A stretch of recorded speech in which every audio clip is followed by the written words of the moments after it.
네, 우리가 이제 누가복음을 같이 이제 보고 있는 중이거든요. 그래서 누가복음 구조표를 한번 보시면은 누가복음은 사실 복음서, 공간복음, 마태마가 누가가 하나님 나라에 대한 것을 갖다 이야기하고 있어요. 그래서 저는 이제 누가복음에서도 이 하나님 나라를 강조하는데 특별히 이제 하나님 나라의 현재성, 현재적 하나님 나라에 대해서 강조한다는 얘기를 했었습니다. 근데 저는 누가복음에서 얘기하는 하나님 나라, 특별히 예수님이 오심으로 해서 시작된 하나님 나라를 갖다가 누가복음에서는 저는 누가복음 이야기하는 데 있어서 새 질서라는 개념으로 접근을 했어요. 그래서 예수님께서 오셔서 하나님 나라가 시작된 게 결국 새 질서가 시작되는 거다. 새로운 판이 깔렸다. 완전히 새로운 상황이 됐다. 그래서 그 예수님께서 가져오신 새 질서가 무엇인가를 갖다가 누가복음을 진행하면서 예수님께서 계속해서 가르치시고 적용하시고 또 살아내시는 그거거든요. 그래서 누가복음에 우리가 전반부를 지금 보고 있어요. 위역 위치상으로는 지리상으로는 갈릴리 지역이고요. 그래서 예수님의 사역 부분이에요. 앞부분은 공생의 준비였다면은 이제 4장 14절 이후부터는 예수님의 본격적인 공생의 사역인 거죠. 그래서 예수님의 권위가 드러나게 돼요. 사역하시는 모습에서. 특별히 물질 세계에서뿐만 아니라 영적인 세계 모두를 다 이제 다스리시는 그 권위가 있는 분이라는 것. 죽음도 다스리시고 그 당시 백성들이 뭐 율법적으로 여기던 종교적으로 여기던 부정함, 뭐 죄사함의 권세도 있음을 지난 시간에 다 보여주셨습니다. 그래서 지난 시간에는 6장 17절부터 요만큼 본 거거든요. 새로운 질서를 갖다 가르치시고 그것에 대해서 적용하시는 그 이야기를 봤어요. 그래서 특별히 12사들을 임명하시고 그 이후에 12제자들이랑 계속 함께 하시는 모습을 봤어요. 그러니까 예수님께서 자신께서 부르시고 세우신 제자들이잖아요. 그 제자들을 가르치시는 거예요. 데리고 다니면서 함께 사역하면서 가르치세요. 새로운 질서에 대해서, 하나님 나라에 대해서 보여주시는 거예요. 그리고 지난 시간에 특별히 기억해 볼 만한 게 예수님의 12제자뿐만 아니라 다른 제자들도 함께 했음을 갖다 봤어요. 특히 요 여인들. 누가복음에서는 다른 복음서에 비해서 뭐 전체 성경에서도 그렇지만 여인들에 대해서 보다 더 긍정적으로 설명하고 있다고 했어요. 특별히 뭐 지난 시간에도 봤고 오늘부터도 계속 봐 나가겠지만 12제자들의 모습과 비교되어서 나타나요. 여인들이 오히려 더 12제자보다 뛰어난 모습, 우월한 모습, 예수님의 가르침을 따르는 거라든가 그 새 질서를 받아들이는 것, 그런 하나님 나라의 통치 원리를 잘 믿고 잘 따르는 자들로 그 여인들이 그렇게 묘사가 됩니다. 그래서 누가복음은 이렇게 유대인 공동체에 대해서 소외된 계층에 대한 관심이 많아요. 사회적 약자뿐만 아니라 그 당시 유대인 사회에서 당연히 얘네들은 격리되어야 마땅하다 이렇게 여겨지던 그런 부정한 사람들, 그런 사람들을 갖다 다 회복시키는 거거든요. 그래서 누가복음에서 나타난, 그러니까 공간복음 말 아까 그 하나님 나라인데 하나님 나라에 확장되는 사건이거든요. 그게 그런 범위가 경계가 무너지는 거잖아요. 그래서 하나님 나라의 확장에 제한이 없는 거예요. 예수님의 사역에 있어서. 그래서 또한 이런 소외계층의 믿음을 자주 소개하고 있어요. 방금 말씀드린 여자도 그렇지만 뭐 병자, 부정한 사람, 세리, 죄인, 이방인. 그래서 이들이 그 누가복음에서 소개되는 모습은 12제자들보다도 믿음이 더 좋은 모습이에요. 의도적으로 그런 식으로 배치를 했어요. 그래서 여기서 살펴보면은 백부장의 하인을 고치는 이야기를 봤어요. 백부장의 믿음, 이방인인데 뭐 유대인 중에서 이런 믿음을 본 적이 없다. 최고다라고 했죠. 그리고 나서 이태 이어진 내용이 세례요한에 대한 내용이거든요. 근데 세례요한에게는 뭐라고 말씀하셨어요? 나로 말미암아 실족하지 않는 자가 복이 있다. 어떻게 보면 세례요한이 흔들리고 있음, 의심하고 있음, 믿음 없음 이런 모습을 보여주는 거고, 그리고 또 향유를 부은 여인, 이 여인을 통해서 이 여인의 믿음을 보여줬어요. 향유를 부은 여인의 믿음. 그리고 나서 폭풍 속에서 제자들의 믿음 없음 이런 것들이 또 나타나고요. 그리고 혈루증 여인 보면서 혈루증 여인의 그 믿음. 그래서 믿음으로 구원받았다라는 말씀들을 듣는 여인들이죠. 이 여인들이. 그래서 이렇게 그 12제자들이 계속 부족한 모습들이 나타날 텐데 앞으로도 이게 이제 누가복음 진행되는 가운데서도 계속 보게 될 것입니다. 그래서 지난 시간에 이 향유 부은 혈류증 여인과 요 야이로의 딸 이야기까지 봤는데, 요 두 여자잖아요. 야이로의 딸도 그렇고 혈류증 여인도 그렇고. 그래서 두 이야기가 연달아서 배치되고 있는데 공통적인 부분들이 있어요. 둘 다 숫자 12와 관련이 있어요. 혈류증 여인은 12년 동안 혈류증을 앓았고, 야이로의 딸은 12살이 됐어요. 그리고 둘 다 믿음에 대한 언급이 나와요. 야이로의 딸에 대해서는 뭐 예수님께서 야이로의 아버지에게 하신 거죠. 믿으면 구원 받을 것이다. 얘기했고, 혈류증 여인은 너의 믿음이 너를 구원하였다 라고 얘기하면서, 둘 다 혈류증 여인도 예수님께서 딸이라고 불러요. 딸아, 내 믿음이 너를 구원하였으니까 평안히 가라. 그리고 야이로의 딸, 이런 것들 공통적으로 나타나는데, 특히 여기서 이제 10이라는 숫자에 대해서 우리가 또 생각해 볼 수 있는 게, 10이라는 숫자가 상징하는 게 계속 말씀드리고 있지만 하나님 나라 백성을 상징하는 숫자라고 했잖아요. 그래서 요 12년, 12살, 요 12이라는 숫자를 통해서 이 혈류증 여인과 야이로의 딸과 이제 같이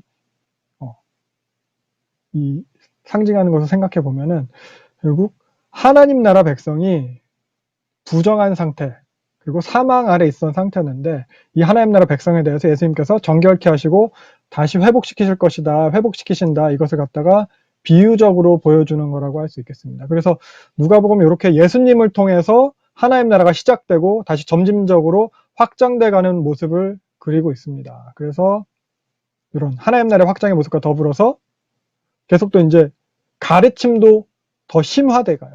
하나님 나라가 확장되고 가르침도 심화되고, 결국 그 가르침이란 그 새로운 질서에 대한 거죠. 새로운 세상, 예수님께서 가져오신 새로운 법칙. 그러면서 그 가르침의 강도도 더 세고 범위도 확대되죠. 그러다 보니까 당시에 이제 바리새인들과 랍비들과 부딪히게 되는 거예요. 그래서 하나님 나라가 확장될수록 가르침도 더 이제 강도가 세지고 갈등도 심화됩니다. 점점. 그래서 이 갈등이라는 것은 결국 예수님께서 가져오신 새 질서와 옛 질서와의 갈등이거든요. 그래서 누가복음에 예수님 표현을 하자면 이 새 질서는 새 옷이죠. 새 옷을 갖다가 낡은 옷에 붙이지 않는다고 말씀하셨잖아요. 그래서 그리고 또 새술과 묵은 술, 새술은 새 부대에,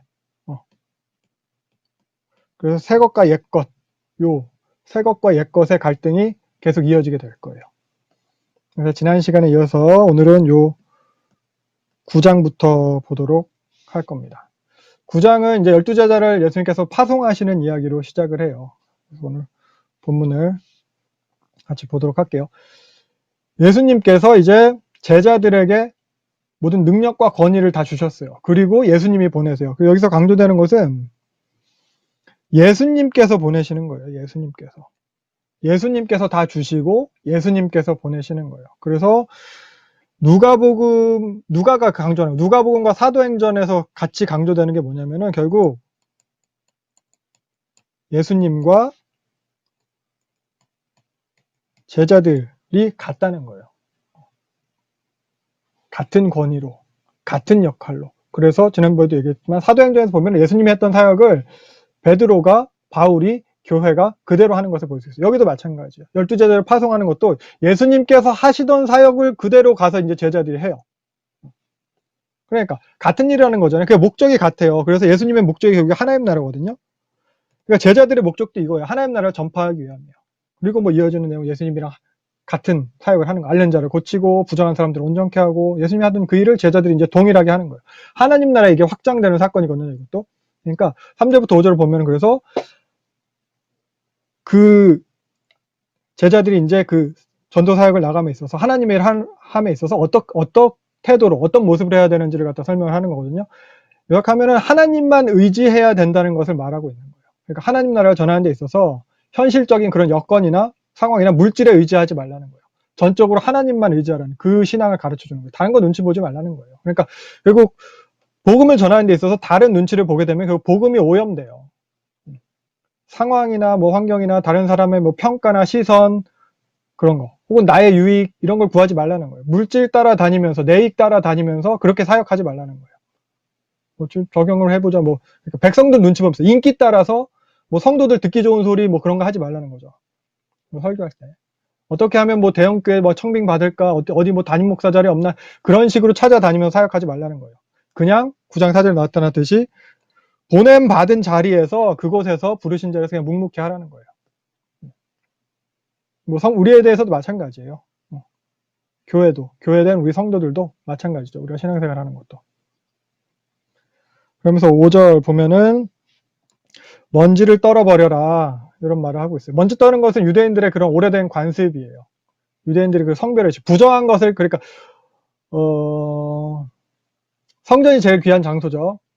그 거룩한 장소. 그 다음에 예루살렘, 그리고 유대, 그리고 사마리아 이방 땅인데 뭐 그런 거룩한 자기들이 거룩하게 여기는 그런 장소 바깥을 돌아다니다 보면은 외부에 부정한 것이 신발에 묻는 거예요. 그래서 자기네 이제 동네로 예루살렘으로 성전으로 들어오기 전에 부정한 것을 묻혀서 들어오지 않겠다. 그래서 구별하는 먼지를 떨고 들어오는 관습이에요. 근데 여기서는 마찬가지로 복음을 받아들이지 않는 자들에 대해서 부정하기 위해서 먼지를 떠는 거예요.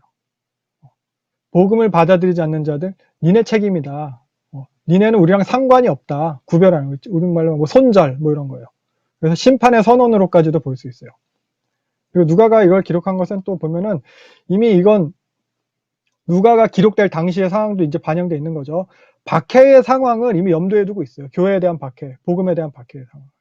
그래서 사도행전에서도 보면은 바울과 바나바가 1차 전도 여행지에서 이렇게 먼지 떠는 행동을 하는 게 나타납니다. 사도행전 51절에 보면은 여기 비시디 안디옥에서 뭐 그 동네 사람들이 많이 받아들였는데 유대인들이 박해를 했어요. 쫓아다니면서. 그래서 유대인 박해자들에게 바울과 바나바가 이렇게 티끌을 떨어버리고 다른 데로 가는 모습. 이런 거예요. 제자들에게도 이미 예수님께서 이런 부분에 대해서 이미 염두에 두고 말씀을 하신 거죠.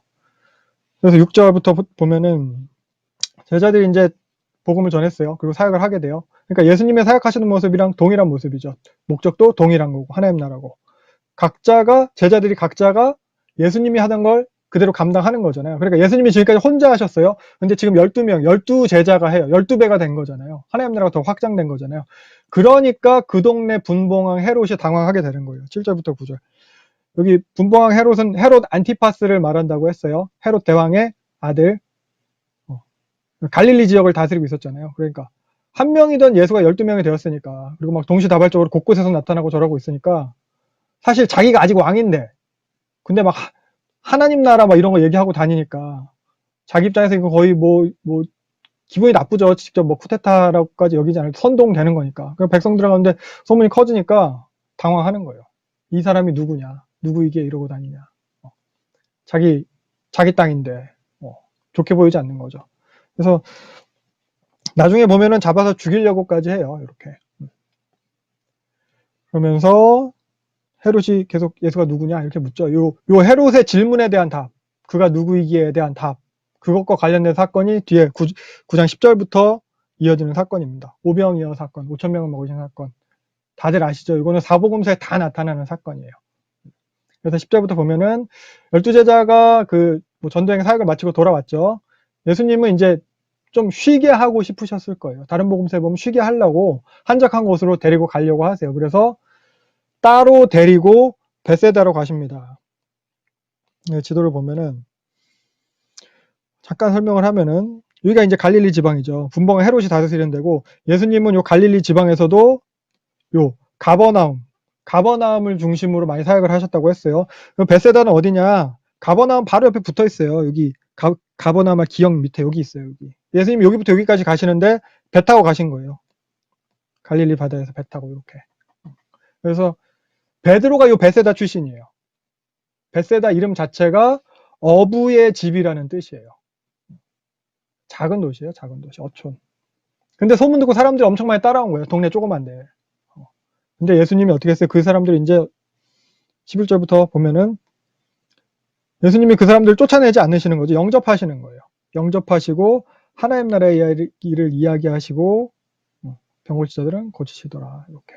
이것도 보면은 똑같아요. 제자들이, 12제자들이 전도여행 가서 했던 일, 돌아와서 백성들이 쫓아니까 예수님이 그 일을 갖다 그대로 백성들에게, 예수님이 했던 것과 제자들이 했던 것과 다르지 않다는 거예요. 근데 12절 보니까 밤이 되도록 사역을 하셨어요. 근데 사람이 너무 많으니까 베세다 동네도 조그만데 다 들어가지도 못하고, 그래서 빈들에 있게 되는 거예요. 빈들은 광야예요, 광야. 문제 이들한테 먹을 게 없죠. 그래서 13절 먹을 거를 줘라. 예수님께서 말씀하셨는데, 보면은 너희가 먹을 거를 주라. 13절 너희가라고 하고, 너희가 제자들에게 사역을 위임하시는 거예요. 제자들을 시키시는 거예요. 근데 제자들한테 어떻게 보면 그럴 능력이 없죠. 여전히 좀 믿음도 없고, 지금까지 그런 이적을 경험했음에도 그런 모습이에요. 그래서 14절부터 보면은 무리를 앉히시고 떡 5개와 물고기 2마리를 가지고 감사기도 하시고 떼어서 주기 시작하십니다. 주문을 외운 게 아니에요. 여기서 뭐 축사하시고 뭐 이게 뭐 특별한 뭐 그런 기도가 아니에요. 일반적으로 유대 식사 관습, 우리 밥 먹을 때 하는 기도, 그런 기도를 하신 거예요. 그리고 제자들에게 시켜서, 역시 여기도 제자들에게 시켜요. 제자들에게 너희가 주라 하고 기도하시고 나눠주게 시키는 것도 다시 제자들에게. 사실 14절 남자만 5,000명이래요. 여자는 여기 인원 파악이 안 된 거죠. 여자와 어린아이들은 파악이 안 된 거예요. 근데 남자만 5,000명이에요. 그럼 그보다 더 많은 수겠죠. 그러니까 이 사람들한테 나눠주는 것만 해도 되게 큰 일일 거예요. 5,000명한테, 500명한테, 50명한테만 나눠주는 것도 일인데, 제자들한테 이걸 갖다 이제 시키시는 거죠. 같이 하는 거예요. 그리고 이어진 내용은 5,000명이 먹고 남았죠. 그러니까 이 물고기 2마리 떡 5개로 5,000명을 먹이고 남은 거, 이게 엄청난 일이잖아요. 이 일 자체로만도. 이 일을 제자들과 함께 하고 계신 거예요. 그래서 이 바로 앞에 제자들 전도여행하고 나서 헤롯이 던진 질문, 그가 누구이기에, 이걸 생각해 보면은 예수님이 누구냐면, 예수님은 백성들을 영접하고 먹이시는 분이라는 것. 특별히 이 빈들, 광야라고 했잖아요. 광야에서 백성을 먹인 사건은 출애굽 사건의 모티브를 두고 있거든요. 그러니까 출애굽 광야에서 하나님께서 백성들에게 만나를 먹이신 사건.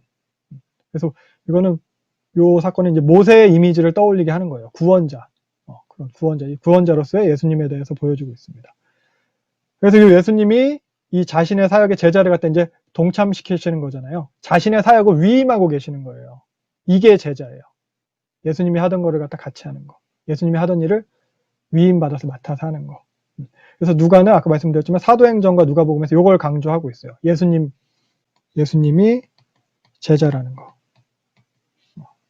그래서 이 제자 중에서도 특히 베드로와 사도행전에 나타난 이 바울, 결국 뭐야 이게?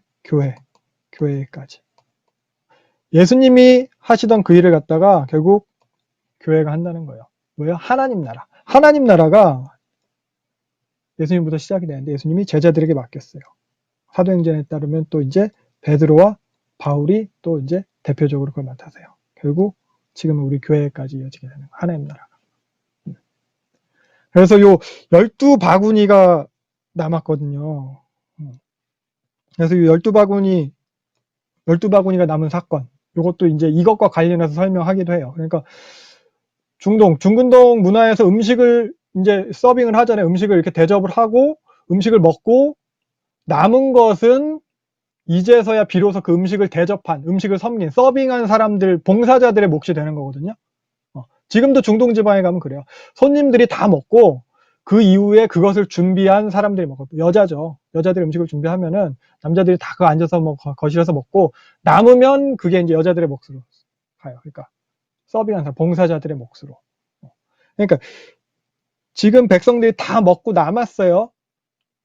12바구니가 남았어요. 그 12바구니가 이제 누구 거예요? 제자들의 몫이 되는 거예요. 그래서 12바구니, 12로 상징되는 것이 결국 또 이게 하나님 나라인 것이고, 이 하나님 나라가 제자들의 몫으로 맡겨졌다. 이렇게 해석을 하기도 합니다. 그래서 정리를 해보면은, 처음 제자들을 보낸 것도 예수님이죠. 그리고 제자들한테 권한도 능력도 다 예수께서 주셨어요. 예수님 통해서 이제 제자들에게 주어졌고, 그걸 갖다 이제 제자들이 하는 거예요. 오병이어 사건도 예수님께서 제자들에게 시키시고 제자들을 통해서 하신 사건이에요. 그래서 예수님이 하신 이 일을 제자들이 하는 것, 제자들한테 맡기신 사건. 그래서 공식적으로 임명하신 사건이에요. 이거는. 제자들에게 예수께서 자신의 사역을 맡기겠다. 이런 공식적인 선언이에요. 하나님 나라의 일을 맡기는 사건. 요거예요, 요거. 하나님 나라를 이렇게 맡기는. 근데 제자들은 이걸 이해를 못하죠. 그래서 앞으로 계속 어떻게 보면 헛다리 짚는 모습들이 나타납니다. 그리고 여기서 한 가지만 더 살펴보면은 저자 누가는 요 본문에서 보면은 제자라는 표현과 사도라는 표현을 갖다 섞어서 쓰고 있어요. 누가복음 9장 본문에서만 보면은. 그래서 그러니까 누가는 다른 복음서보다 요 사도라는 명칭을 강조하거든요. 여기도 사도들, 날이 저물어 가면 12사도가. 근데 여기서 같은 9장인데 9장 1절은 12제자를, 그리고 여기도 제자, 여기도 제자들, 뭐 제자들. 그래서 보면은 누가는 제자랑 사도랑 이제 같은 개념으로 사용을 하고 있어요. 같은 거예요. 같은 명칭이에요. 그러면서 누가는 요 사도라는 명칭을 갖다 다른 복음서에 비해서 강조해요. 요한복음에는 사도라는 명칭이 한 번도 안 나와요. 마태복음과 마가복음에는 처음에 12제자 세울 때 12사도로 세웠다. 딱 그때 한 번만 등장해요. 근데 누가복음은 계속 나타나요. 근데 이 누가는 요 사도라는 표현을 12제자한테만 국한해서 사용하지 않아요. 사도행전에 보면은 요 사도라는 표현을 바울에게도 사용하고요. 바나바에게도 사용해요. 바울과 바나바에게도.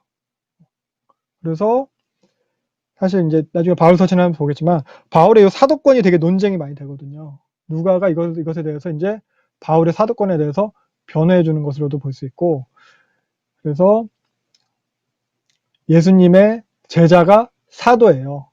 근데 그 예수님이 아까 말했듯이 제자들한테 자신의 권한을 다 주셨어요. 사도에게 그 권한을 주셨어요. 그래서 베드로에게도 동일하게 바울에게도 그 제자된 권한, 하나님 나라의 위임이 된 거다.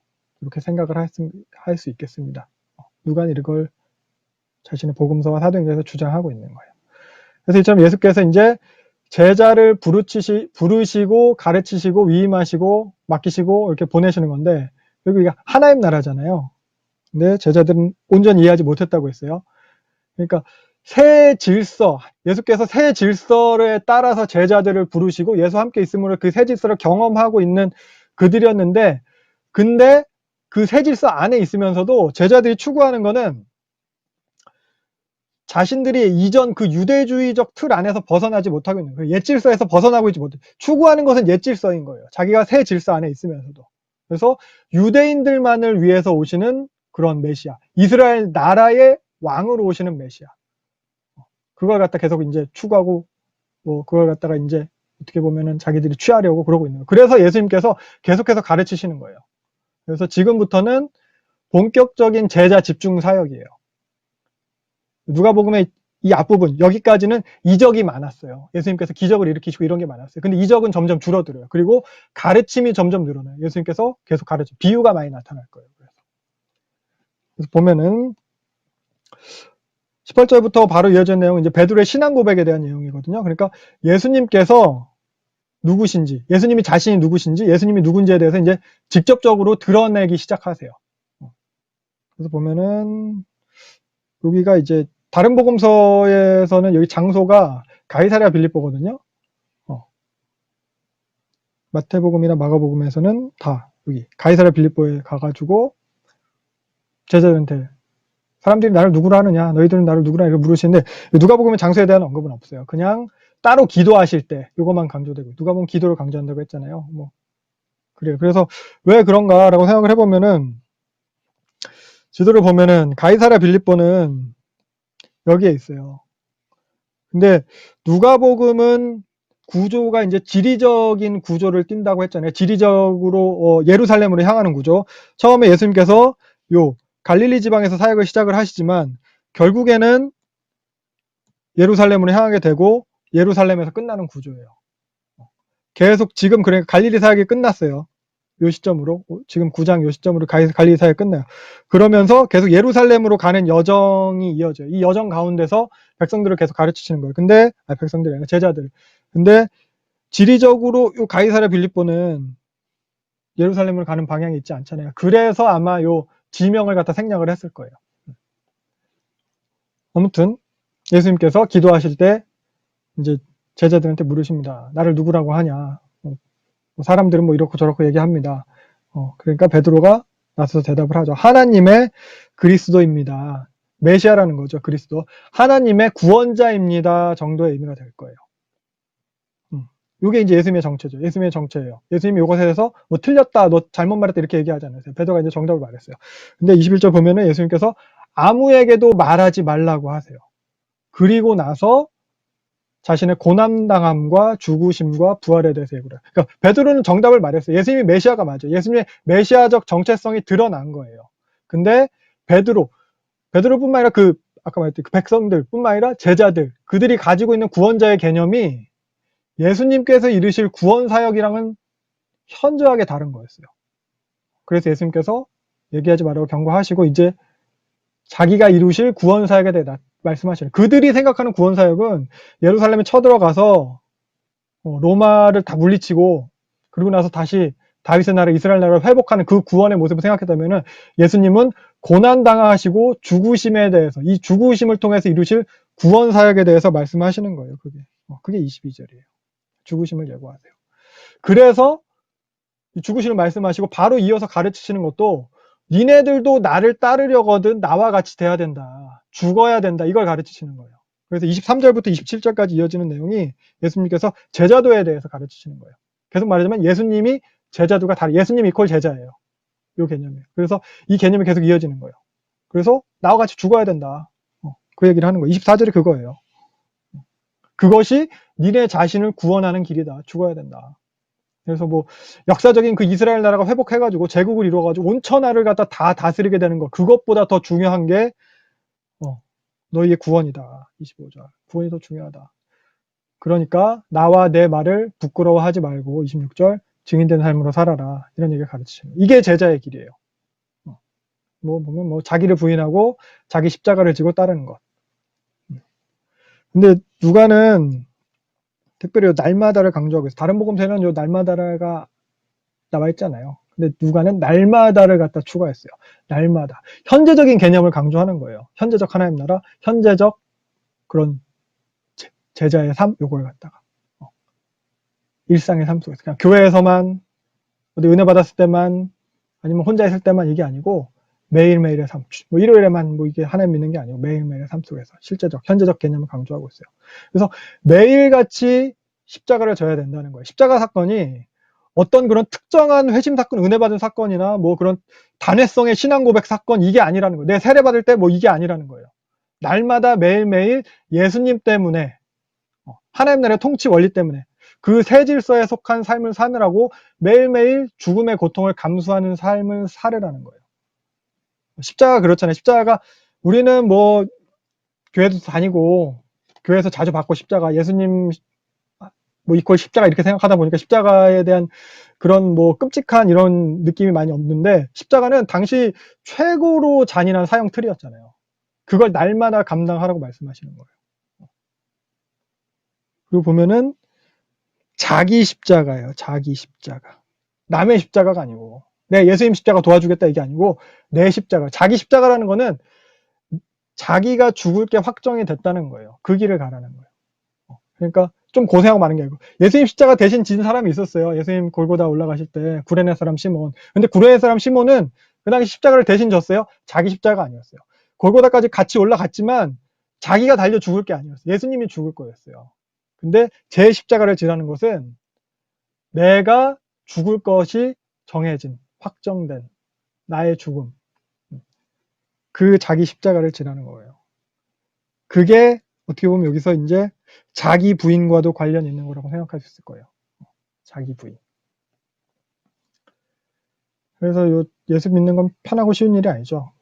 세상의 그런 가치와 질서를 갖다 거스르는 일이에요. 자기 부인만 생각해도 세상은 나를 갖다 되게 중요하게 여기라고 해요. 자아를 중요하게 생각을 해요. 근데 예수님은 자기를 부인하라고 말씀하세요.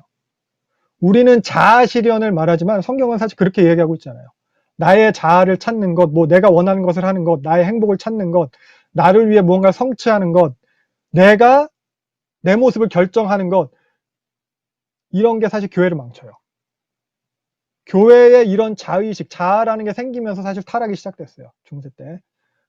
그래서 우리가 사는 요 시대에는 이런 자의식을 강조함이 어떻게 보면 이제 인권이라는 이름으로 많이 나타나거든요. 인권이라는 이름으로 이제 극단적으로 표출되기도 해요. 나 자신에 대해서 그렇게 자의식을 강조하고 귀하게 여기고 하는 것을 통해서. 그래서 뭐 이제 막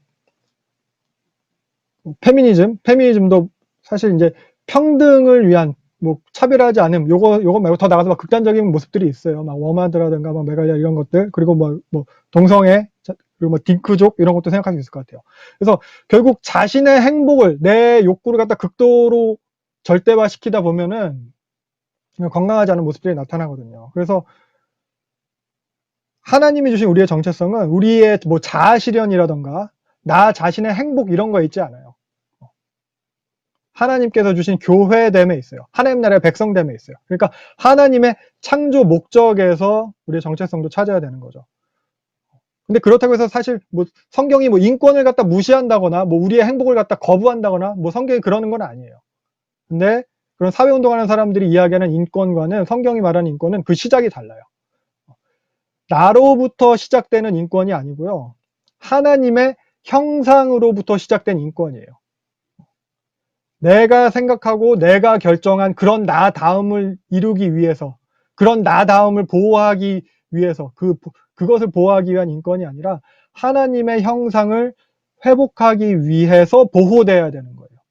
그 인권인 거예요. 하나님의 형상을 회복하기 위해서 보호돼야 되는 인권인 거예요.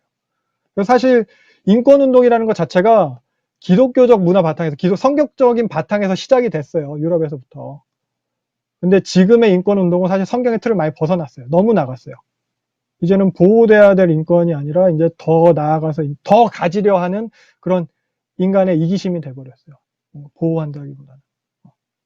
그래서 인권이라는 이름으로 그런 인간의 권리를 넘어서 어떻게 보면 그 하나님의 권리 영역에까지 자기 마음대로 욕심내고 있는 것 같아요. 그래서 자기 부인이라는 게 이런 부분을 얘기하는 거예요. 예수님께서. 이런 이기심, 욕망, 인간의 그런 죄된 본성에서 기인한 것을, 그런 자아를 부인하라고 말씀하시는 거예요. 막 스스로 막 낮은 자존감이라거나 뭐 스스로를 막 하찮게 여겨라 뭐 이런 게 아니에요. 자기 원하는 대로 하려는 그런 자아에 대해서 부정하는 거. 이게 자기 부인이에요. 그리고 날마다 십자가를 지고 예수님을 따르는 것. 이거죠. 그래서 자기 부인과 이 십자가를 지는 것에 대해서 각자 더 좀 묵상해 보셨으면 좋겠습니다. 이 부분.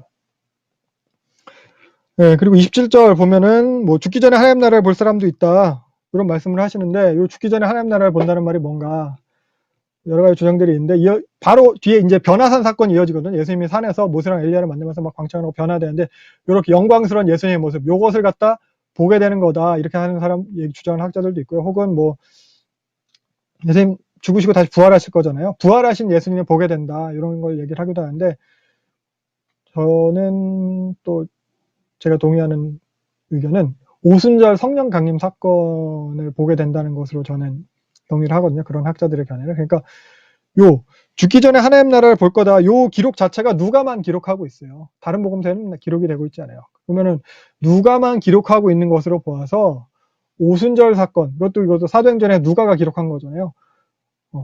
이 오순절 사건을 경험하게 되는 것을 누가가 이렇게 말하고 있는 것이 아니겠냐, 그렇게 생각을 할 수 있을 거예요. 결국 오순절 사건을 통해서 뭐가 시작돼요? 교회가 시작되는 거잖아요. 교회가 뭐예요? 사도행전은 교회가 곧 하나님 나라잖아요. 이미 시작한 하나님, 아직 완성은 아니지만 그것을 보게 될 것이다. 이렇게 이야기하는 것으로 볼 수 있겠습니다. 그러면서 28절부터 36절까지가 이제 변화산 사건이에요. 계속해서 이제 제자들을 가르치시는 거예요. 메시아의 고난과 죽으심에 대해서 가르치심이에요. 제자도 당연히 그래야 된다는 거고. 그래서 28절부터 보면은 베드로, 요한, 야고보만 딱 데리고 와요. 수제자 3명이죠. 데리고 가셨어요. 여기서도 이제 기도하세요. 기도가 강조되고 있어요. 누가는 기도를 강조해요. 기도 중에 이제 변화되신 거예요. 휘어져 광채가 난다 이렇게 표현되고 있는데, 우리가 생각하는 뭐 포토샵 뭐 이 정도 느낌이 아니에요. 직역하면은 번개처럼 번쩍인다 이런 느낌이에요. 그러니까 예수님 번개처럼 막 번쩍거리는 거, 눈부셔 어떻게 하면 플래시 터져도 우리는 눈도 제대로 못 뜨는, 그렇게 되는 거죠. 신적인 모습이에요. 그러니까 재림 때의 영광을 미리 엿볼 수 있게 해주는 모습인 거예요. 그러면서 30절 보면은 구약의 가장 위대한 두 인물 모세랑 엘리야가 나타났어요. 이스라엘 그 민족 중에서 역사상 모세랑 엘리야는 죽은 모습을 보이지 않은 두 인물이거든요. 뭐 모세는 죽었다고도 하지만 이스라엘 사람들은 뭐 죽지 않았다고도 생각을 하고, 두 시체가 없죠. 모세도 그렇고 엘리야는 뭐 승천했고, 그러다 보니까 그 죽은 모습을 보이지 않는 두 인물이고, 특히 모세와 엘리야는 구약을 상징을 해요. 율법과 선지자를 갖다 대표하는 그런 두 인물이거든요. 그래서 이런 변화의 사건 자체도 예수님이 메시아라는 걸 증명하는 사건이에요. 근데 여기서 누가가 특별히 강조하는 것은 31절입니다. 예루살렘에서 별세하실 것. 별세. 메시아의 죽음에 대한 거잖아요. 그리고 이건 또한 이제 부활하심과 승천하심을 포함하는 표현이거든요. 그러니까 죽으심과 부활하심과 승천하심. 요게 다 예루살렘에서 일어나게 된다는 거. 요걸 갖다 이제 모세랑 이야기를 하고 있는 거예요. 그래서 별세가 왜 강조되는 거냐면은 별세라고 요 번역된 단어가 헬라어로 엑소더스예요. 엑소더스. 출애굽을 상징하는 단어예요. 출애굽기가 뭐 영어로 엑소더스잖아요. 그러니까 모세랑 별세할 얘기를 했다는 것은 모세랑 출애굽 얘기를 했다 이런 거예요. 구약의 그 위대한 구원 이야기가 출애굽 사건이었잖아요. 출애굽은 이스라엘 역사 내내 그 구원을 상징하는 모티브로 쓰이거든요. 그래서 요 예루살렘에서 별세하실 것이라는 요 말은 예루살렘에서 하실 구원 사역을 뜻하는 거예요. 죽으심과 부활하심과 승천하심으로 이루실 구원 사역이에요. 그래서 모세랑 얘기하지만 그 모세의 출애굽, 모세의 엑소더스, 모세의 그 구원 사역보다도 더 위대한 모세가 한 것보다 그 이상의 출애굽을 실현하실 것에 대해서 이야기하는 거예요. 32절 보면 근데 제자들은 이제 졸다가 깨어서 이제 그 장면을 보는 거죠. 어리버리하고 있는 거예요. 근데 모세랑 엘리야가 엄청 위대한 사람이니까 자기네 역사상에서. 그래서 근데 그 모세랑 엘리야가 떠나니까 뭔진 모르겠고 어떻게 잡아보려고 얘기하는 거예요. 여기 초막 셋을 짓겠다. 가지 마라. 다 같이 여기 살지. 뭐 이렇게. 그러니까 누가복음에서도 앞에 보면은 예수님 사역할 때 예수님 떠나려고 하니까 막 무리가 이제 막 예수님 못 가게 막 잡아두거든요. 이 무리들이랑 의도가 다르지 않은 거예요. 모세랑 엘리야를 잡아두려고 하는 거예요. 그러니까 제자들은 여전히 뭐 부족해요. 깨달음이 부족해요. 깨닫지 못하고 있어요. 그러니까 구름이 덮이면서 35절 소리가 나는 거예요. 구름이 성경에서 그 하나님의 임재의 표현이죠. 구름이 덮여 하나님의 임재가 있으면서 예수님이 이제 하나님의 아들이다. 하나님의 택함 받은 자다. 이 말 들어라. 말 좀 들어라. 그의 말을 들어라. 이 말 들으라는 표현은 신명기에서 모세가 했던 표현이죠. 나중에 자기와 같은 선지자가 나타날 거다. 그러니까 너는 그의 말을 들어라. 바로 예수님 말 들어라. 제자를 계속 말해줘도 못 깨닫고 자기네 하고 싶은 대로 생각하고 하니까 말 들으라고 하는 거예요. 그래서 예수님께서 메시아인 것을 확증하는 사건이에요. 예수님의 정체가 이제 분명하게 드러나고 있는 거예요. 메시아가 맞아요. 그 말을 들어야 돼요. 그래서 36절 보면은 오직 예수만 보이더라. 오직 예수만 보이더라가 되는 거죠. 구약의 율법과 선지자는 사라졌어요. 모세, 엘리야는 사라졌어요. 이제 예수만 남았어요. 이제는 예수님 말을 들어야 되는 거예요. 구약의 율법, 구약의 선지자, 구약은 없어졌다. 구약은 사라졌다. 구약에 여전히 묶여있지 말라 이거죠. 그래서 이제 사건 끝나고 산에서 내려왔어요. 산에서 내려왔더니 밑에 남아있던 제자들이 이제 막 헤매고 있는 거예요. 좀 못하고 있었어요. 그러니까 이어지는 본문들은 이제 제자들의 그런 부족함을 보여주는 거거든요. 그러니까 제자들한테 보다 이제 집중해서 그 사역을 해야 될 것을 갖다 이제 보여주는 거라고 할 수 있겠는데 37절부터 그래서 내려왔더니 한 소년의 아버지가 이제 부르짖는 거예요. 자기 외아들 살려달라고. 외아들. 누가복음은 다 외아들 외동딸이에요. 그러니까 다른 동일한 본문에서 보면은 그냥 아들이, 그냥 딸이 뭐 이렇게 표현하는데 누가복음은 그냥 다 외아들, 외동딸, 외아들 뭐 어떻게 보면 더 간절함의 표현이라고도 할 수 있고 뭐 예수님도 외아들이어서 그런가 아무튼 누가 그렇게 썼습니다. 더 귀하잖아요 외아들이니까. 근데 귀신 들린 그 아들을 제자들이 못 고치고 있다고 하는 거예요. 40절. 당신의 제자들이 쫓아내주지 못하고 있다. 그래서 예수님께서 41절 보면은 믿음이 없고 패역한 세대요. 내가 얼마나 더 참아줘야 하겠냐. 믿음 없음에 대해서 책망을 하세요.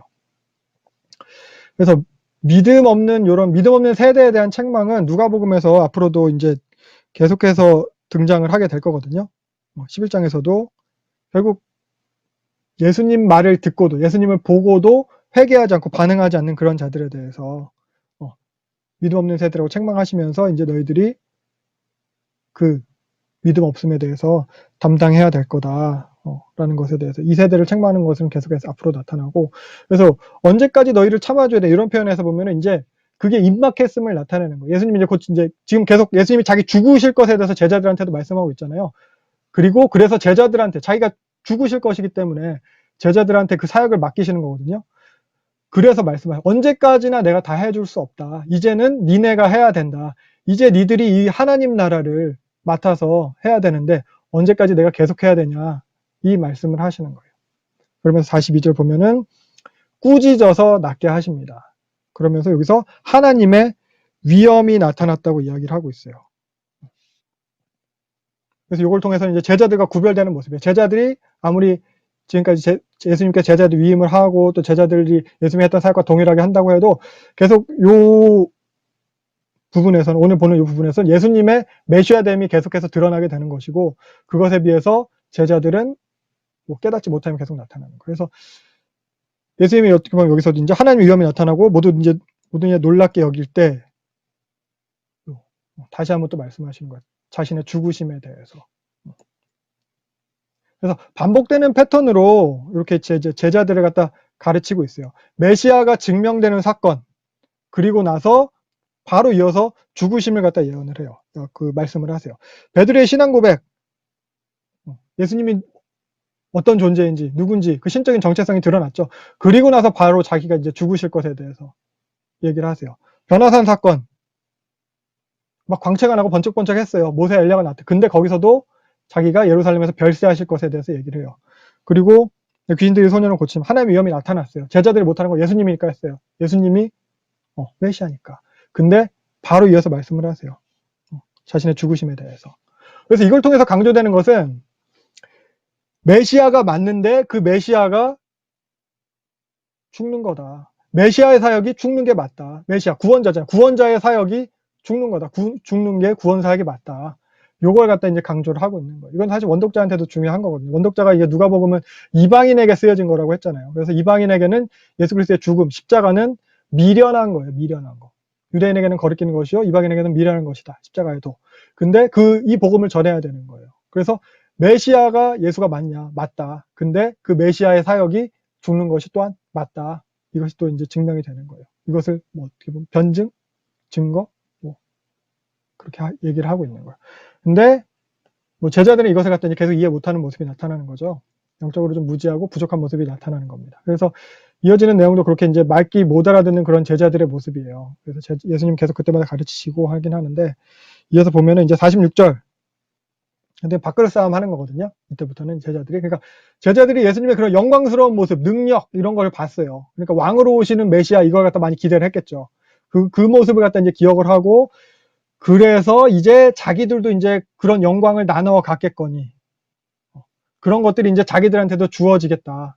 우리가 누리게 되겠다. 이걸 갖다 기대를 했어요. 그러다 보니까 이제 그걸 더 차지하려고 46절 보면은 누가 더 크냐, 누가 더 지위가 높냐, 이걸 제자들 사이에서 따지고 있는 거예요.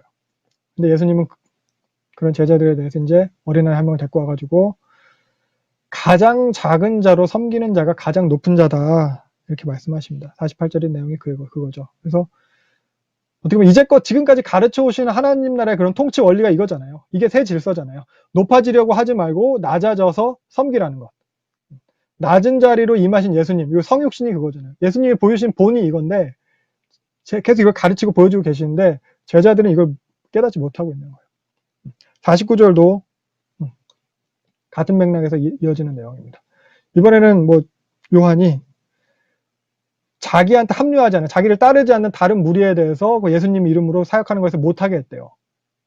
이거는 어떻게 보면 자기 밥그릇 챙기는 거예요. 이게 자기 세력 딱 해가지고 니는 안 돼, 이렇게 기득권 세력이 되려고 하는 거예요.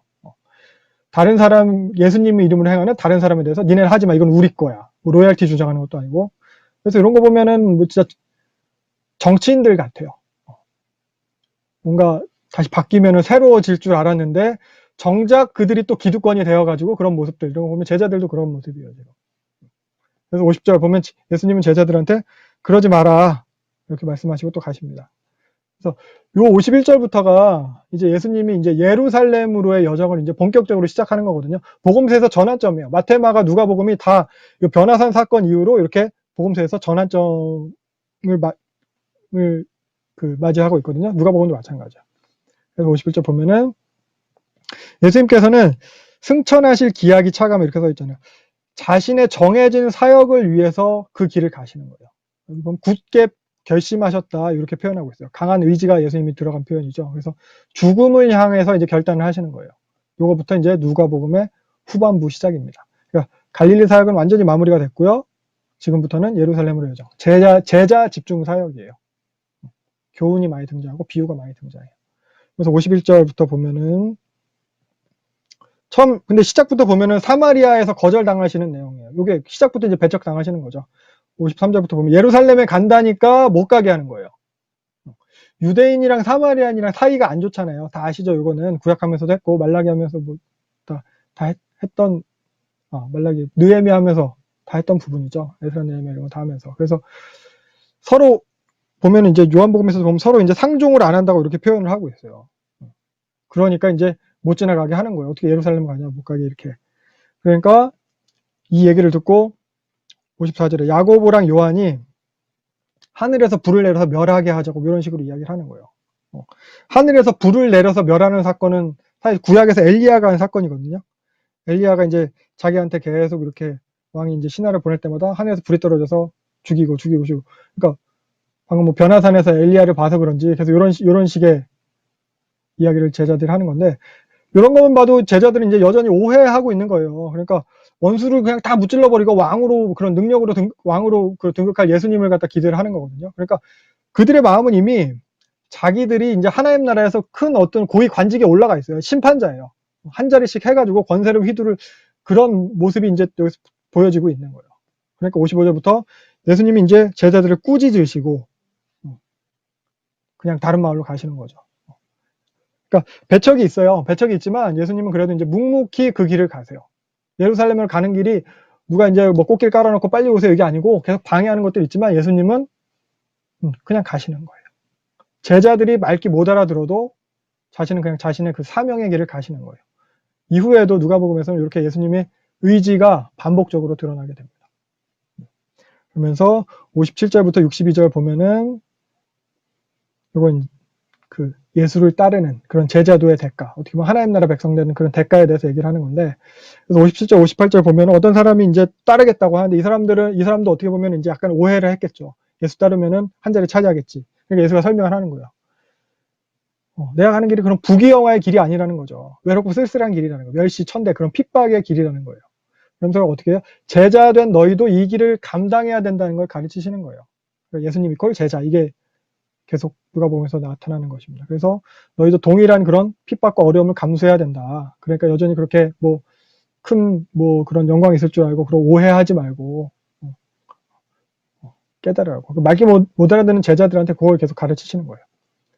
그러면서 59절부터 60절은 약간 좀 과장법이 들어간 표현이거든요. 그래서 유대인들에게 있어서 가족의 장례는 어떻게 보면 가장 중요시되는 매우 중요한 의무예요. 그 레윈이랑 제사장은 시체를 만지면 안 되거든요. 근데 가족에 대한 것은 허락이 돼요. 물론 대제사장은 안 돼요. 근데 일반 제사장 같은 경우는 가족에 대한 것은 그 장례를 치를 수 있게 되어 있어요. 그 정도로 이 장례는 되게 중요한 거예요. 근데 예수님께서 말씀하시죠. 안 된다. 그거는 죽은 사람들이 처리하게 하고 너는 나를 따르라. 이게 그 예수님이 그런 이걸 갖다 부모 장례 치르는 것 갖다가 하찮게 여긴다 이게 아니고 이거 그 약간의 과장법으로서 이거는 그만큼 급박하다는 것, 그 정도로 중요하다는 거예요. 최고 우선순위라는 거예요. 하나님 나라의 전파가 지금 당장 해야 되는 일이라는 거예요. 그래서 유대인의 장례 풍습에도 잠깐 보고 가면은 유대인은 1일장이에요. 우리는 3일장이잖아요. 유대인은 죽으면은 그 시체가 부정한 거기 때문에 빨리 매장을 해야 돼요. 그래서 예수님도 십자가에서 그 다음날 안식일로 빨리 다리 꺾어가지고 딱 달아내리잖아요. 그것처럼 보통 다 하루장이에요. 그래서 그 돌을 파가지고 그렇게 안에 이제 동굴을 만드는 요 무덤에다가 이제 안치를 하거든요. 그래서 예수님도 보면은 죽으시고 이렇게 돌무덤에 들어갔을 때 여인들이 돌 굴려줄 사람이 없어서 막 슬퍼하고 그랬잖아요. 요거 구르는 돌, 요걸 갖다 문 앞을 막는 거고요. 그리고 시체를 갖다 여기다 처음에 안치를 한 다음에 그 다음에 요 각 방들이 있잖아요. 요 방에다가 넣은 다음에 요 방 입구를 갖다 막아버려요. 그리고 나서 보통 1년, 최소 1년 이후에 가서 다 썩은 다음에 뼈만 남으면은 그 뼈를 갖다 가져다가 납골당에다가 따로, 납골 상자에다가 그렇게 그게 이제 장례예요. 그러다 보니까 어떻게 보면은 1일장이기도 하지만 1년장이에요. 장례가 완전히 끝나려면은 그 납골 상자에 들어가야지만 장례가 끝나는 거예요. 참고적으로 그것도 알아두죠. 그래서 어떻게 보면 이 사람도 보면은 뭐 장례를 갖다가 빨리 치르고 따르기가 아니고 뭐 한 1년 정도의 시간을 갖다 달라고 한 것일 수도 있어요. 그렇습니다. 그리고 61절부터 보면은 61절, 62절은 가족이랑 작별 인사하는 것도 하지 말라고. 이것도 과장법이죠. 그러니까 예수를 따르는 데 있어서 그런 어떤 미련을 다른 것에 미련을 둔다거나 아쉬움을 남는다거나 그런 걸 갖다 허락하지 않는 거예요. 암만 뭐라는 거예요. 예수님을 따르는 일, 하나님 나라를 따르는 일에서 조금도 다른 것에 미련을 둬서 안 된다. 쟁기를 잡고 뒤를 돌아보는 거, 요거는 이제 소가 이제 예전에는 뒤에 밭을 경작할 때 갈 때 이제 소에다 멍에를 메어가지고 쟁기를 잡고 끌었잖아요. 근데 쟁기를 잡고 끌어가는 사람이 뒤를 돌아보면은 시선이 돌아가는 것을 통해서 이제 무게중심 이동하면서 똑바로 안 갈아진대요. 그냥 삐뚤어진대요. 아무튼 그래서 결국 뒤돌아보는 것은 그 쟁기질하는 사람한테 합당하지 않은 것처럼 하나님 나라에도 합당하지 않다는 거죠. 그래서 이런 걸 보면은 예수님이 뭐 예의도 모르고 뭐 효도 모르고 이런 무례한이 아니고, 그러니까 요런 얘기는 이제 보편적인 규범을 갖다 말하는 게 아니에요. 그럼 이제부터 난 장례식을 치르지 않겠어. 이제부터 어디 가도 인사 안 하겠어. 뭐 이게 아니고 예수를 따르는 것, 하나님 나라 백성이 되는 것, 제자가 되는 것, 요것에 대한 이제 각오에 대해서 그렇게 요구하시는 거예요. 자신에게 어떤 그런 예수를 따른다고 해서 어떤 부귀나 칭찬이나 그런 명예를 가져다 줄 것을 오해하지 마라. 그걸 갖다 이제 강조하는 거라고 할 수 있어요. 하나님 나라 오해하지 마라. 하나님 나라 정말 시급하다.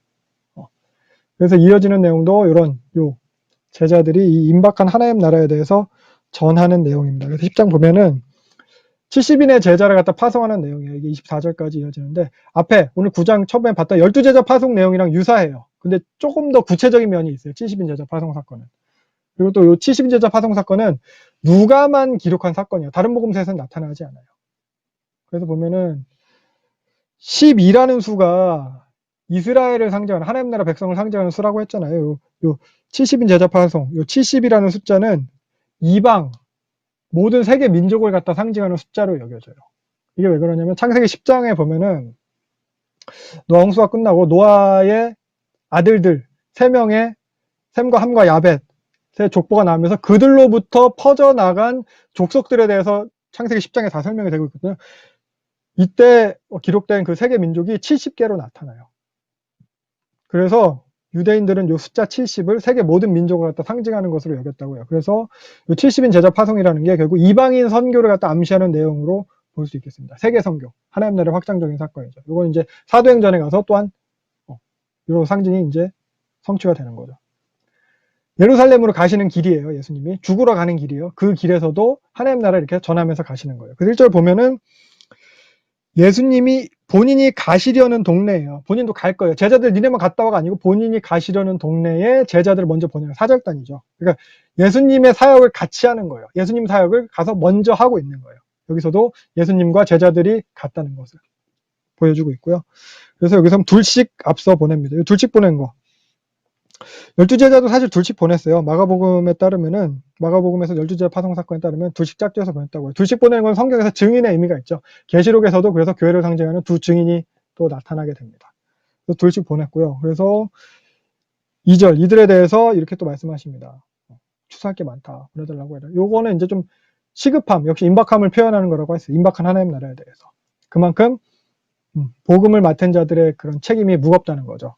또 이렇게 보내는 것 또한 내가 가고 싶어서 가는 거, 제자들이 뭐 주도적으로 하는 게 아니라 하나님에게 주권이 있다는 거, 그것을 또 강조하고 있습니다.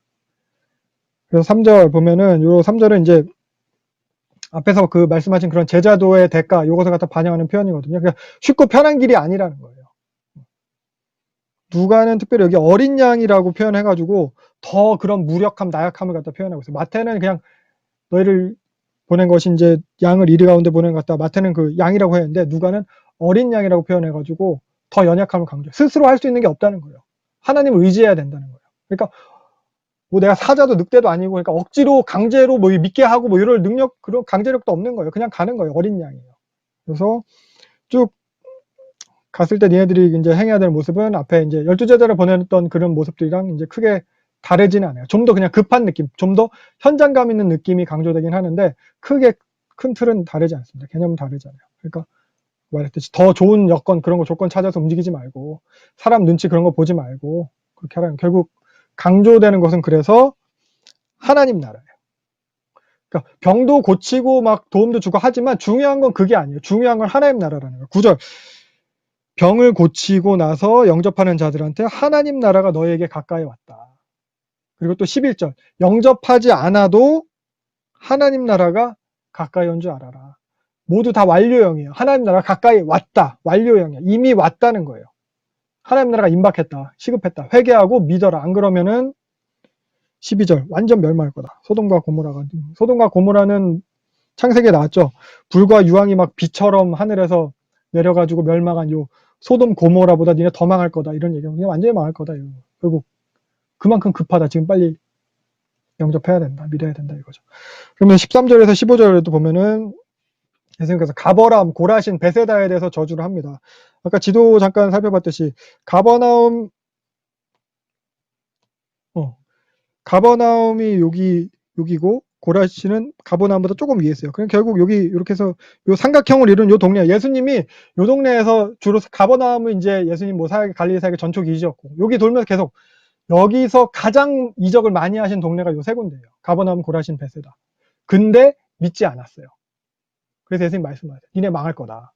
그러니까 예수님은 여기서 이적을 제일 많이 행했지만 그들의 그런 병 고쳐주심이나 이적을 베풀어 주심이나 그들의 그런 필요한 것을 채워주심 그것에 목적이 있는 게 아니에요.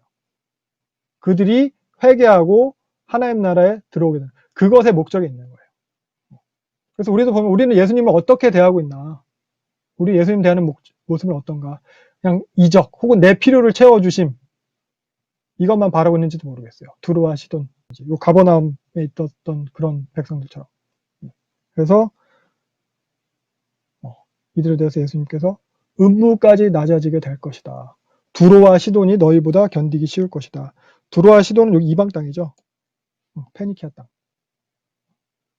구약에 보면은 두로도 뭐 완전히 멸망해가지고 바다에 던져져 버려질 것에 대한 저주가 나오죠.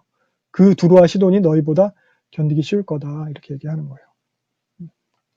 그래서 16절 보면은 예수님 이퀄 제자, 하나님 이퀄 예수님 이퀄 제자 요 개념이 여기서 다시 나타난 거죠. 그러니까 예수님의 권위가 하나님으로부터 온 것을 같이 이제 보여준 거예요. 그렇듯이 제자들도 하나님으로부터의 권위가 있다. 이 이야기를 하고 있는 거거든요. 22절도 마찬가지고. 그래서 요 이야기 그 누가가 계속 이제 강조하고 있는 거죠. 그래서 예수님과 제자와 교회. 예수, 제자, 교회. 요것을 갖다 이제 계속 얘기를 하는 거예요. 그러니까 누가가 그 원독자들한테 이 정통성을 계속해서 이렇게 증거해 주고 있는 거예요. 그렇기 때문에 제자들에게도 17절 보면은 동일한 능력이 나타나는 거죠. 귀신들도 우리가 항복하다. 예수님 했던 것과 동일한 능력이 이렇게 나타나게 되는 거고, 그리고 요런 귀신이 이제 항복하게 된 상황은 그 사탄의 세력에 대한 그런 영적인 승리를 갖다 보여주는 모습이거든요. 그래서 예수님 사역에 있어서 하나님 나라에 있어서 궁극적인 상대가 이런 악의 세력이라는 거예요. 누가복음에서는 이제 바리새인들의 배척이 되게 많이 나타나는데 그 배척하는 바리새인들도 그런 사람들도 그런 예수님을 방해하는 세력일 수 있지만 궁극적인 싸움의 대상은 아니라는 거예요. 특히 18절 보면은 사탄이 하늘로부터 떨어졌다. 이거 이제 계시록에서도 나타나 있는 개념이라고 지난 시간에 잠깐 얘기했죠. 계시록에 그래서 잠깐 그 무저갱에 이제 갇혀 있게 되는 지금이 이제 천년왕국 그 예수님의 오심으로 인해서 하나님 나라 천년왕국이 시작이 되었고 이미 예수께서 승리하셨고 그래서 지금 사탄은 결박되어 있는 중이라는 거 이런 개념이 여기서 또 나타나게 되는 거고요. 그래서 예수님께서 이제 기뻐하시는데 근데 이제 20절 보면은 제자들한테 말씀하십니다. 귀신들이 너한테 항복하는 것으로 기뻐하지 말고 너희의 이름이 하늘에 기록된 것으로 기뻐해라. 그러니까 이런 능력 행함으로 인함보다는 너희가 하나님 나라 백성이 된 게 더 기쁜 일. 그러니까 능력을 행해야 하나님 나라 백성이 된다. 이게 아니에요. 그런 조건이란 게 아니에요. 너희가 능력을 했기 때문에 기록이 됐다 이게 아니에요. 기록된 거예요. 수동 완료형이에요. 기록됨으로 인한 너희가 하나님 백성 됨으로 인한 결과 중에 하나로서 이런 능력을 행하게 되는 거예요. 다시 말하지만 궁극적인 목적은 제자들도 그렇고 예수님도 그렇고 귀신 쫓아주는 데 있지 않아요. 하나님 나라에 있어요.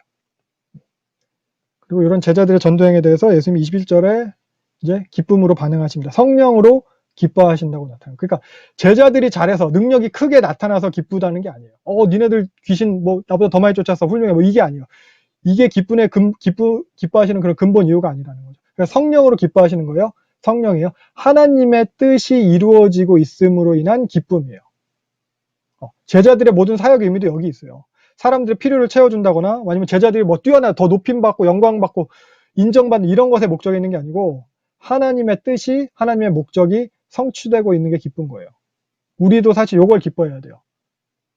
내 기도가 이루어져서 내가 뭐 신앙이 더 드러나고 혹은 내가 잘 되고 뭐 내 능력이 나타나고 뭐 이런 것이 아니고 하나의 목적. 그 하나의 목적이 뭐예요? 그 하나님 나라 계속 강조하는 거. 하나님 나라 그 새 질서. 낮은 자가 높아지고 높은 자가 낮아지는 거. 그 역전. 그래서 예수님께서 이어서도 그렇게 얘기를 하시는 거거든요. 낮은 자로서 그 계시를 받은 사람들이 제자들인 거예요. 계시를 받은 자. 요게 이제 낮은 자였던 제자들이 하나님 나라를 보게 됐다는 거예요. 요게 이제 하나님 나라 통치 원리가 적용되어지는 거거든요. 새 질서가 실현되어지는 거거든요. 그 당시로 뭐 뛰어나고 높은 사람이고 똑똑하고 신앙 좋게 여겨졌던 뭐 바리새인이나 뭐 제사장이나 사두개인이나 랍비나 이런 사람들이 아니고 낮은 자들. 이 사람들을 통해서 하나님의 통치 원리가 드러나고 확장되어지는 거. 새 질서가 실현되는 거. 새로운 판이 성취되는 거예요. 이걸 갖다 이제 제자들이 보게 되는 거예요. 너희가 보는 이 새 질서를 보는 게 복되다고 이렇게 그래서 말씀을 하시는 거예요. 이런 새 질서가 드러나는 거. 그래서 우리도 요 새 질서가 적용되는 것을 봐야 되는데, 사실 드러나고 있어야 되는데, 보고 계신가요? 요 교회에서. 그리고 우리 삶의 그런 정황 속에서 적용되어져야 되는 거죠. 소외된 자들이 받아들여지고 회복되게 되고 뭐 이런 것들. 정의가 구현되는 것들, 뭐 참된 사랑이 막 실현되는 것들, 이 교회에서. 교회, 쟤는 왜 왔나, 쟤 같은 교회 안 왔으면 이런 게 아니고, 교회 노숙자가 들어온다거나 혹은 이러고 왔을 때, 저런 사람은 안 왔으면 이게 아니고, 그런 것. 예수님께서 성령으로 기뻐하신다는 게 이거예요. 하나님 나라의 질서가 드러나게 되는 거. 요 낮은 자, 천대받던 어부들, 제자들, 세리였던 그런 부정하게 여겼던 그런 제자들을 통해서 실현되는 거예요. 요게 복되다는 거예요. 성령으로 기뻐하시는 거예요. 그래서 우리도 생각을 해봤으면 좋겠어요. 우리는 뭐를 기뻐하나? 이런 하나님 나라의 질서에 대해서, 성취에 대해서 기뻐하는가? 아니면 혹은 나의 욕심이나, 주식 사신 분들이 있으면 요새 많이 기쁘실 거예요. 주식이 많이 올라서. 그런 걸 기뻐하나? 그런 걸 생각을 해보면 될 것 같습니다.